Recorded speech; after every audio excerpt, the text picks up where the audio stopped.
Welcome to popcorn media. నమస్తే అండి. నమస్తే. ఇప్పటి వరకు ఎక్కడ చూడని కని విని ఎరగని రీతిలో ప్రభుత్వ ఉద్యోగులు రోడ్డు ఎక్కడం అయితే జరిగింది. అంటే మా పనికి సమాన పనికి సమాన వేతనం ఇవ్వండి, సకాలానికి మాకు జీతాలు చెల్లించండి అంటూ ప్రభుత్వ ఉద్యోగులు అయితే ఇప్పుడు రోడ్డు ఎక్కారు. దాని గురించి ఏం చెప్తారు మీరు? అసలు ప్రభుత్వ ఉద్యోగం అనేది మనిషికి ఒక ధీమాన్ని ఇస్తుంది కదా. ప్రభుత్వ ఉద్యోగం ప్రతివాడు కోరుకుంటాడు. కష్టపడి రాసి పరీక్షలు రాసి ఒక ప్రభుత్వ ఉద్యోగాన్ని సంపాదించుకుంటారు ఎవరైనా. అంటే మనకు అది ఒక భరోసా. అవును, ఇప్పుడు జగన్ ప్రభుత్వం వచ్చాక 2019 నుంచి ఇప్పటి వరకు ప్రభుత్వ ఉద్యోగులు ఆ భరోసాను కోల్పోయారు. వాళ్ళు రోడ్డు ఎక్కాల్సి వస్తుంది. మా జీతం మాకు ఇవ్వండి అని అడుక్కునే స్థితికి జగన్ తీసుకొచ్చాడు. ముఖ్యంగా మీరు చూస్తే కనుకైతే ఈ స్టేట్మెంట్స్ ఈ మినిస్టర్స్ ఇచ్చినవి, నిన్న బొత్స సత్యనారాయణ అంటాడు ప్రభుత్వ ఉద్యోగులకి కాళ్ళు పట్టుకునే నేర్పు ఉండాలి. అంటే ప్రభుత్వ ఉద్యోగం అనేది అసలు వాళ్ళందరూ కూడా వైట్ కాలర్ జాబ్ అంటారు దాన్ని.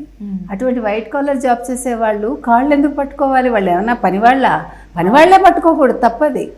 పనివాడైనా మనం ఒక జీతానికి మనకు పని చేస్తున్నాడు, అది ఇచ్చిపుచ్చుకునే ధోరణి. అది మన జీతం ఇస్తున్నాం, అతను పని చేస్తాడు అంతే. మన కాళ్ళు పట్టించుకోవాలి అంటే కుదరదు అది. అలాంటిది ఒక వైట్ కాలర్ జాబ్ చేస్తున్న ఈ ఉద్యోగస్తుల్ని మీకు కాళ్ళు పట్టుకునే నేర్పు ఉండాలి అని ఒక వైసీపీ మంత్రి అంటున్నాడంటే అసలు ఈ ప్రభుత్వం ఏ స్థితిలో ఉంది ఫస్ట్ ఆలోచించండి మీరు. 2019 వరకు సుఖంగా ఉన్న ప్రభుత్వ ఉద్యోగులు 2019 ఎన్నికల ముందు ఈయన పాదయాత్ర కావచ్చు, మరొకటి కావచ్చు, ప్రభుత్వ ఉద్యోగులకు ఇచ్చిన హామీలు కావచ్చు, ఇవన్నీ తీసుకుంటే ఆయన మిమ్మల్ని ఉద్ధరించేస్తాను అని ఒక ప్రేమ ఒలకబోసాడు. వీళ్ళు సుఖంగా ఉన్నవాళ్ళు, వీళ్ళు చంద్రబాబు నాయుడిని నమ్ముకుని ఉన్నవాళ్ళు ఒక్కసారిగా మీరు నమ్మరు, ఈ ప్రభుత్వం రాగానే, వైసీపీ ప్రభుత్వం రాగానే జగన్ దగ్గరికి వెళ్ళి మీరే దిక్కు, మీరే మాకు దేవుడు, మీరే అంతా అని వీళ్ళే అన్నారు. అందుకని ఆయన చక్కగా వరాలన్నీ తీసేసి ఇప్పుడు జీతం రాకుండా చేస్తున్నాడు ఆయన. 1వ తారీఖున ప్రతి నెల 1వ తారీఖున ప్రభుత్వ ఉద్యోగికి జీతం పడుతుంది. అది బై హుక్ ఆర్ కుక్. అలాగే టీఏడిఏలు వచ్చేస్తాయి, వాళ్ళకి పింఛన్లు వచ్చేస్తాయి ఎవరికి వాళ్ళకి. అటువంటిది 2019 నుంచి 2024 5 ఏళ్ల కాలంలో ఇప్పటికి 19,000 కోట్ల బకాయిలు ఉన్నాయి ప్రభుత్వ ఉద్యోగులకి. అందులో ఇంచుమించు 274 కోట్లు వాళ్ళ టీఏడిఏలు ఉన్నాయి, 118 కోట్లు వాళ్ళ మెడికల్ బిల్స్ ఉన్నాయి. ఇవి కాకుండా వాళ్ళకి రావాల్సిన రియంబర్స్మెంట్స్ ఇవి అవి ఉంటాయి. తర్వాత లీవ్ ఎన్కాష్మెంట్స్ ఉంటాయి వాళ్ళకి. ఇవన్నీ ఏవి రాలే. పిల్లల పెళ్ళిళ్ళు వాయిదాలు వేసుకున్నారు వాళ్ళు. మంత్రి బొత్స అలా అన్నారు కదా. మంత్రి బొత్స అలా అన్నారంటే ఇప్పుడు మనం ఇక్కడ ఇంకొక పాయింట్ ఆలోచించాల్సింది ఏంటంటే, ఇప్పుడు ఈ మంత్రులందరూ ఎవరైతే ఆధిపత్యం చెలాయిస్తున్నారో, అధికారం చెలాయిస్తున్నారో, వీళ్ళందరూ జగన్మోహన్ రెడ్డి కాళ్ళు పట్టుకుని వీళ్ళు పనులు చేసుకుంటున్నారా? అంటే వీళ్ళు అక్కడ ట్రైనింగ్ అందులో అయ్యారా? ఒక మినిస్టర్గా ఉండటానికి ఒక ముఖ్యమంత్రి కాళ్ళు పట్టుకుని ఇలా పట్టుకుంటే మనకి పనులు అవుతాయి అని వీళ్ళకి ఏమైనా శిక్షణ ఇచ్చారా? ఇది మనం ఆలోచించాలి. దీన్ని ప్రభుత్వం చేసిన పనులను ప్రజలు కూడా గమనించాలి. ఇప్పుడు ఉద్యోగస్తులు కూడా దీన్ని దృష్టిలో పెట్టుకుని రేపొద్దున ఏ ప్రభుత్వం రావాలో వాళ్ళు నిర్ణయించుకోవాలి. రెండోది, మన సకల శాఖ మంత్రి సజ్జల గారు వారేమన్నారంటే మీరు కంట్రోల్లో ఉండండి. ఇదేని కంట్రోల్లో ఉండాలంటే జీతం అడిగితే కంట్రోల్లో ఉండాలా? మీరు జీతాలు ఇవ్వరా? అంటే జీతం అడిగితే కంట్రోల్లో ఉండాలంటే మనం ఏ వ్యవస్థలో ఉన్నాము? రాచరిక పాలనలో ఉన్నామా మనం? ఒక హిట్లర్ ప్రభుత్వంలో ఉన్నామా? ఒక ఎమర్జెన్సీలో ఉన్నామా మనం? కదా. ఇది ప్రజారాజ్యం, ప్రజా పాలన ఇది.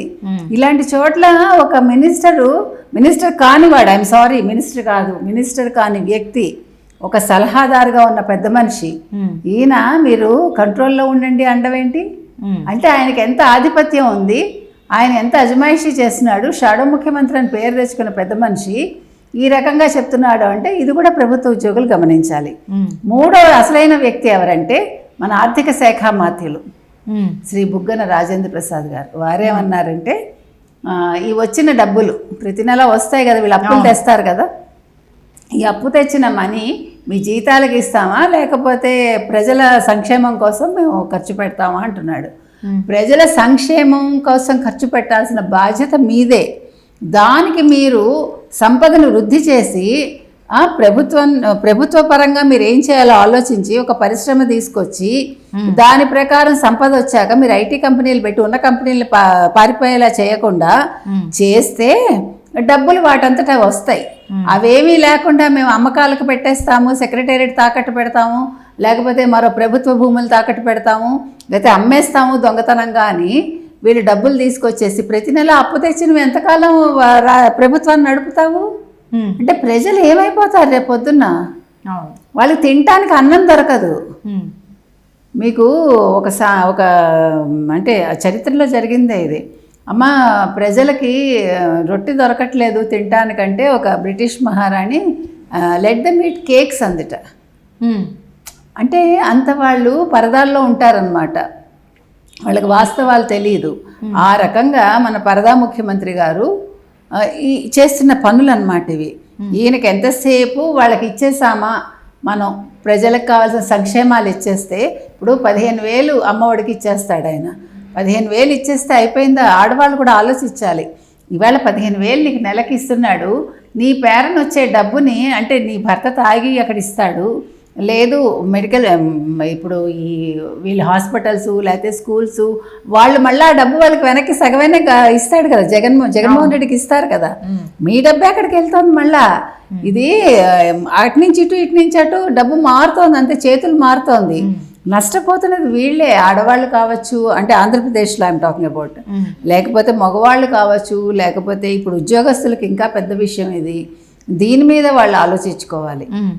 అండ్ ఇంకోటి ఏంటి అంటే కేంద్ర ప్రభుత్వం SSAకి అంటే సమగ్ర శిక్ష అభియానికి 60% నిధులు ఇస్తుంది. ఆ నిధులన్నీ ఏం చేస్తున్నట్టు, ఏమైపోయినట్టు? ఇప్పుడు వాళ్ళకు కూడా జీతాలు లేవు, వాళ్ళు అదే గొడవ పెడుతున్నారు. అవన్నీ కూడా వీళ్ళు ల్యాప్టాప్స్, తర్వాత వాళ్ళకి ఏదో శిక్షణ ఇవ్వడానికి ఇట్లా అంతా వాళ్ళు ఖర్చు పెట్టాలి. ఇప్పుడు ఈ డబ్బంతా SSC డబ్బంతా కూడా వాళ్ళకి ల్యాప్టాప్లు కొనడానికి, శిక్షణ ఇవ్వడానికి ఇట్లా డిఫరెంట్ వాటికి ఖర్చు పెట్టాలి. అవి ఏవి చేయకుండా వీళ్ళకి జీతాలు ఇవ్వకుండా వాళ్ళు ఏం చేస్తున్నారంటే ఇదంతా సంక్షేమానికని బయటకు తీస్తున్నారు. అయితే ఇది ఎవరి సంక్షేమానికి వెళ్తోంది, ఎవరి ఖాతాలోకి వెళ్తోంది అనేది మాత్రం ఒక సీక్రెట్.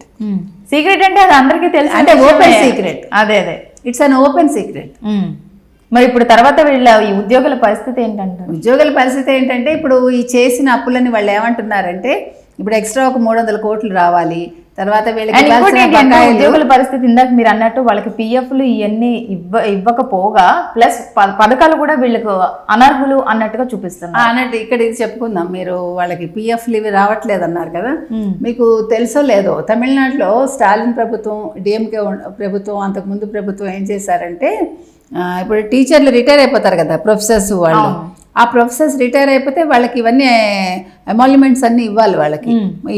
వాళ్ళకి రావాల్సిన అదేంటది గ్రాట్యుటీ, తర్వాత ఇవన్నీ ఉంటాయి వాళ్ళకి చాలా. అవి ఇవ్వడం కోసం, అవి ఇవ్వడానికి ఖజానాలో నిధులు లేక వాళ్ళకి రిటైర్మెంట్ ఏజ్ పెంచుతూ పోయారు కాలేజీలకి. ఇది ఇప్పుడు 58 ఏళ్ళు అనుకోండి, 59 ఏళ్ళు, 60 ఏళ్ళు, 61 ఏళ్ళు అట్లా వాళ్ళకి డబ్బులు ఇవ్వాల్సి వచ్చినప్పుడల్లా వాళ్ళు పెంచుకుంటూ పోతే వాళ్ళు రిటైర్మెంట్ అవ్వదన్నమాట. వాళ్ళు ఉద్యోగంలో కొనసాగుతారు, ఈ రిటైర్మెంట్ బెనిఫిట్స్ ఇవ్వకుండా తప్పించుకున్నారు. సో ఆ రకంగా ఇక్కడ ఇప్పుడు వీళ్ళు రిటైర్ అయిపోతే వీళ్ళకి అన్ని బెనిఫిట్స్ ఇవ్వాలి, అవి ఇవ్వట్లే మీరు చెప్పినట్టుగా. TADAలు రావు వాళ్ళకి, ఏది రావు వాళ్ళకి.